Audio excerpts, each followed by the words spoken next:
नमस्कार।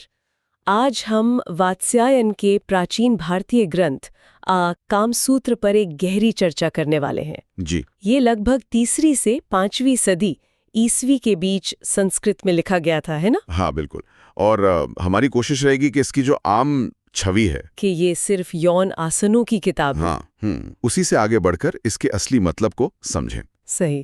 क्योंकि ये तो प्रेम, संबंध, जीवन शैली और काम यानी आनंद या इच्छा, उस पर एक गाइड है। और काम तो जीवन के 4 पुरुषार्थों में से एक है। धर्म, अर्थ, काम, मोक्ष। बिल्कुल। देखिए, दिलचस्प बात यही है कि कैसे इस ग्रंथ को अक्सर गलत समझा गया है। हाँ, मतलब सिर्फ एक पहलू तक सीमित कर दिया गया है, जबकि इसका दायरा कहीं ज्यादा बड़ा है। हाँ, ये तो है। ज्यादातर लोग कामसूत्र का नाम सुनते ही वही सोचते हैं, आसन। और ये, जैसा मैंने कहा, सबसे बड़ी गलतफहमी है, अधूरा सच है ये। तो कितना हिस्सा है असल में आसनों पर? मुश्किल से 20% पूरे ग्रंथ का। सिर्फ 20%? तो बाकी 80% में क्या है फिर? वो जीवन जीने की कला पर है। शिष्टाचार, नागरिक के कर्तव्य, एक अच्छा साथी कैसे चुनें, अच्छा। विवाह की जिम्मेदारियां, रिश्तों में संतुलन कैसे लाएं, यहाँ तक कि उस समय के जो सामाजिक नियम थे उन पर भी बात है। तो ये सिर्फ शारीरिक नहीं बल्कि सामाजिक और व्यक्तिगत विकास से भी जुड़ा हुआ मामला है। बिल्कुल। क्या आप उस 80% वाले हिस्से से कोई ऐसा उदाहरण दे सकते हैं जो आमतौर पर लोगों को पता ना हो, कुछ चौंकाने वाला? जरूर। जैसे पहले ही भाग में वात्स्यायन सिर्फ शिष्टाचार की बात नहीं करते। अच्छा। वो ये भी समझाते हैं कि एक अच्छे नागरिक को, मतलब एक सुसंस्कृत व्यक्ति को 64 कलाओं में माहिर क्यों होना चाहिए। 64 कलाएं जैसे?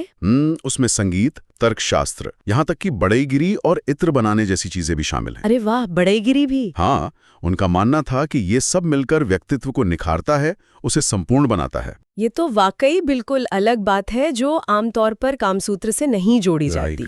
और ग्रंथ के बाकी हिस्से, आपने बताया था इसमें 7 भाग हैं। हाँ, 7 अधिकरण या भाग हैं। पहला भाग तो भूमिका है, जीवन के लक्ष्य, शिष्टाचार, नागरिक जीवन, इन सब पर। ठीक है। दूसरा भाग, वो सबसे मशहूर है, यौन मिलन की तकनीकें और आसन। हाँ, वो 20% वाला। जी। लेकिन तीसरा भाग पूरा का पूरा विवाह और प्रेमालाप पर है। सही साथी कैसे चुने, आपसी समझ, अनुकूलता, इस पर जोर है। यानी रिश्तों की नींव पर। बिल्कुल। चौथा भाग पत्नी के कर्तव्यों पर है, घर गृहस्थी कैसे संभाले, लेकिन साथ ही पति के सम्मानजनक व्यवहार पर भी उतना ही जोर दिया गया है। मतलब संतुलन दोनों तरफ से। हाँ, आपसी सम्मान। पांचवा भाग है पर स्त्री गमन, मतलब दूसरों की पत्नियों से संबंध बनाने के नैतिक और सामाजिक परिणामों पर। इसे हतोत्साहित किया गया है। अच्छा, ये भी है इसमें। हाँ। छठा भाग गणिकाओं यानी कोर्टसन्स के जीवन पर है। उनकी शिक्षा, कलाओं में उनकी निपुणता, समाज में उनकी क्या भूमिका थी। मतलब ये सिर्फ देह व्यापार तक सीमित नहीं था। नहीं, उनकी स्वतंत्रता, उनकी आर्थिक स्थिति, उनका सामाजिक स्थान, इन सब पर है। और 7वां आखिरी हिस्सा, वो आकर्षण बढ़ाने के उपाय, काम उत्तेजना और जड़ी बूटियों जैसे नुस्खों पर है। ये तो सच में बहुत ही ज्यादा व्यापक है, जितना लोग सोचते हैं उससे कहीं ज्यादा। हाँ जी। तो अगर हम केंद्रीय विचार की बात करें, मूल संदेश क्या है? क्या ये सिर्फ आनंद या सुख पाना है? नहीं, सिर्फ सुख नहीं। मुख्य विषय है सुख और जिम्मेदारी का संतुलन। अच्छा। रिश्तों में सम्मान बहुत जरूरी है, सहमति, भावनात्मक और शारीरिक जुड़ाव, और इंसान के स्वभाव की गहरी समझ।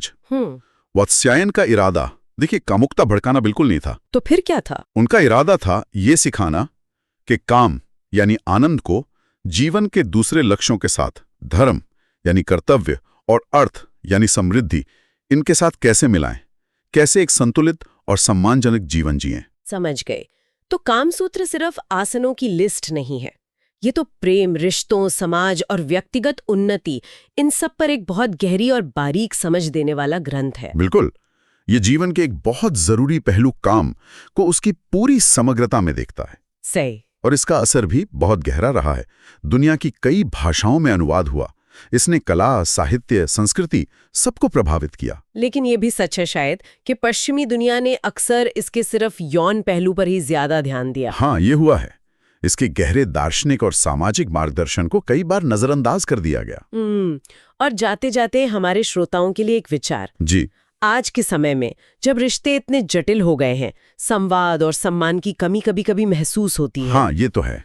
तो क्या वात्स्यायन के ये सदियों पुराने सिद्धांत, संतुलन, आपसी समझ, सम्मान, क्या ये आज पहले से कहीं ज्यादा प्रासंगिक नहीं हो गए? बिल्कुल, सोचने वाली बात है ये।